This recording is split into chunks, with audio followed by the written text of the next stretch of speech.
करने वाले हैं क्लास 10 चैप्टर 2 पॉलिनोमियल्स का introduction part, means introduction to polynomial. इससे पहले मैं आपको एक चीज़ बताना चाहता हूँ गाइस, अगर आपने हमारे चैनल को अभी तक सब्सक्राइब नहीं किया और बेल आइकन प्रेस नहीं किया है तो ज़रूर जाकर जल्दी से कीजिए, क्योंकि हमारी अगली वीडियो का नोटिफिकेशन आपको जल्द से जल्द मिल सकेगा। तो गाइस आइए समझते हैं पॉलिनोमियल्स को। गाइस पॉलिनोमियल्स को समझने से पहले आपको एक टॉपिक समझना होगा, वो है terms. What is terms? So guys terms क्या होता है आप बताइए, आपको तो पता नहीं होगा। टर्म्स होता है combination of number part and variable part. Means जो हमने एग्जांपल के लिए 2x लिख रखा है, इसमें से 2 तो हमारा नंबर पार्ट हो गया और x हमारा वेरिएबल पार्ट हो गया। ऐसे सेम जो नीचे वाला एग्जांपल है इसमें भी यही होगा, 2 तो हमारा नंबर पार्ट हो गया और एक्स स्क्वायर हमारा वेरिएबल पार्ट हो गया।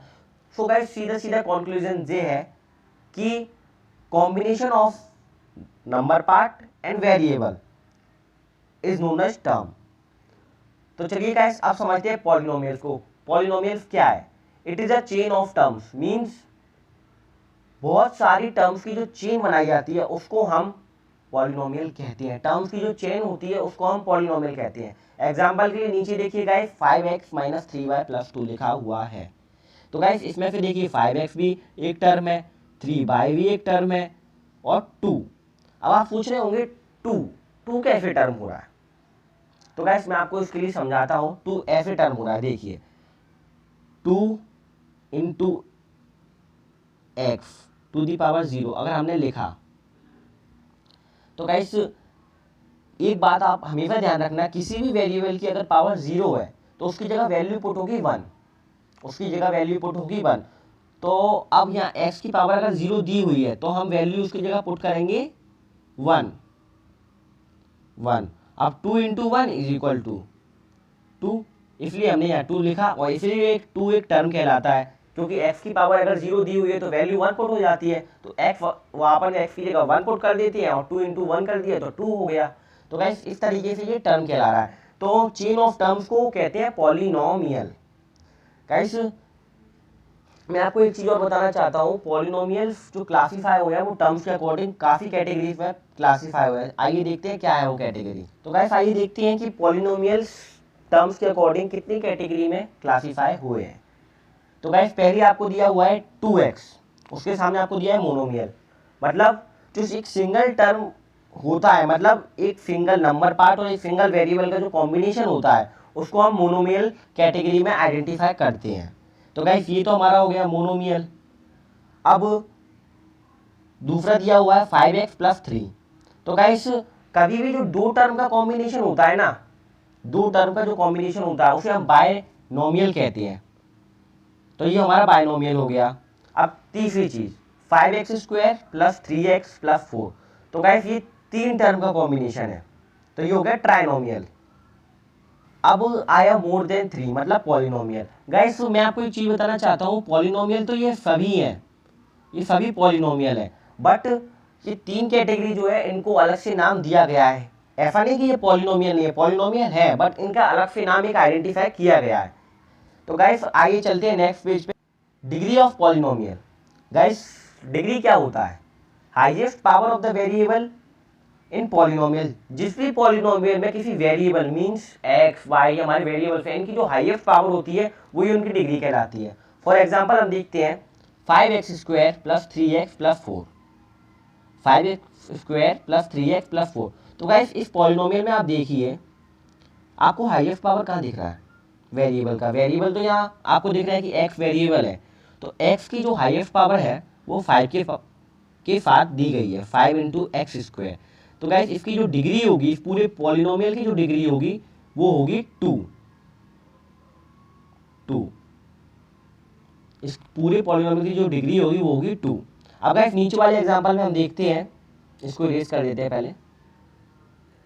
नीचे वाले एग्जांपल में हम देखते हैं कि 8x² - 14 × x⁴ + 4x³ + 3। तो गाइस इसमें आप बताइए कि इसकी डिग्री क्या होगी?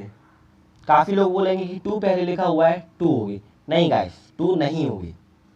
मैंने आपको क्या बताया? Highest power of the variable in polynomial. Degree क्या होती है, किसी भी वेरिएबल पॉलिनोमियल में वेरिएबल की हाईएस्ट पावर। तो ये हाईएस्ट पावर तो है नहीं, क्योंकि हाईएस्ट पावर है 6। गाइस इससे पहले मैं आपको एक तरीका बताता हूँ। कोई भी पॉलिनोमियल दिया होता है तो उसकी सबसे जो हाईएस्ट पावर होती है उस टर्म को पहले लिखा जाता है। तो ये अभी अरेंजमेंट नहीं है इसका, तो इसको हम पहले प्रॉपर अरेंजमेंट कर लेते हैं। तो गाइस इसको हमने प्रॉपर वे में अरेंज कर लिया है। जैसा कि मैंने आपसे कहा था, जो हाईएस्ट पावर होती है उसको पहले लिखा जाता है, चाहे उसका साइन प्लस में हो चाहे माइनस में। तो माइनस में था तो हमने -14x⁶ लिखा। उसके बाद और फिर छोटी पावर कौन सी दी, 3, तो +4x⁴ प्लस 8x² यहाँ पे था, उसको हमने लास्ट में कर दिया क्योंकि उसकी पावर सबसे कम थी। अब उससे कम पावर, जैसा कि मैंने आपको पहले ही बताया था, x की पावर अगर 0 होगी तो वहाँ 1 पुट हो जाएगा और वो जो हमें नंबर पार्ट दिया उससे उसका मल्टीप्लाई हो जाएगा, तो ऐसे 3 आ गया। तो गाइस इसमें अब आप बताइए कि डिग्री क्या होगी इसकी। सिंपल सी बात है गाइस, मैंने क्या बोला था, highest power of the variable in polynomial, तो इसकी पावर हो गई 6 इसकी डिग्री हो गई, क्योंकि उसकी 14 की पावर दी हुई थी 6 और जो कि हाईएस्ट पावर है, तो ये हो गई हमारी डिग्री। तो गाइस मैं आपको एक नोट और बताना चाहूँगा, power of variable in polynomial is always a whole number. किसी भी पॉलिनोमियल में वेरिएबल की जो पावर होगी वो हमेशा होल नंबर होगी। अगर होल नंबर पावर नहीं है तो वो पॉलिनोमियल ही नहीं है। अगर होल नंबर पावर नहीं है तो वो पॉलिनोमियल नहीं है। किसी भी वेरिएबल पॉलिनोमियल में अगर वेरिएबल की पावर होल नंबर है तो ही वो पॉलिनोमियल कहलाएगा, वरना वो पॉलिनोमियल नहीं कहलाएगा। तो गाइस आइए एक टॉपिक को और समझते हैं। According to the degree, polynomials are classified into 3 categories. Degree के अकॉर्डिंग जो पॉलिनोमियल्स है 3 कैटेगरी में क्लासीफाई हुए हैं। देखते हैं कौन कौन सी कैटेगरी है। तो गाइस पहला आता है लीनियर। लीनियर क्या नहीं, आपको क्या दिख रहा है, 2x + 6, मतलब x पे आपको कोई पावर नहीं दिख रही, तो आपको यहाँ समझ लेना है कि x की पावर 1 है। मैंने आपको क्या बताया था, x की पावर अगर 0 तो उसकी वैल्यू 1 पुट हो जाती है। तो यहाँ पे भी अगर x की पावर अगर आपको नहीं दिख रही है तो x की पावर आप 1 मान सकते हैं, मान कह सकते हैं, ऐसा होता ही है गाइस। तो ये हो गया हमारा लीनियर। अब गाइस नीचे आते हैं तो नीचे देखते हैं क्वाड्रेटिक लिखा हुआ है, उसके सामने क्या है, 4x² + 7x + 3। तो गाइस इसमें आपको सिंपल सी बात है, आपको कभी भी अगर पावर 2 मिलती है, सबसे पहले जो आपको मतलब सबसे पहले जो टर्म दी हुई है उसमें अगर आपको पावर 2 मिलती है तो मान के चलिए ये आपका क्वाड्रेटिक है। ये क्वाड्रेटिक है क्योंकि इसमें पावर 2 है। देखिए 4x²। अब क्यूबिक में गाइस 3x², सॉरी गाइस ये स्क्वायर नहीं होगा, यहाँ क्यूब होगा, तो इसको मैंने 3 कर दिया, आप समझ लेना। Cubic 3x⁴ -12x² + 2x - 4। किसी भी पॉलिनोमियल में गाइस अगर आपका जो फर्स्ट टर्म है उसमें अगर पावर 3 दी हुई है तो आपकी वो क्यूबिक हो जाता है, आपकी वो पॉलिनोमियल क्यूबिक पॉलिनोमियल हो जाती है।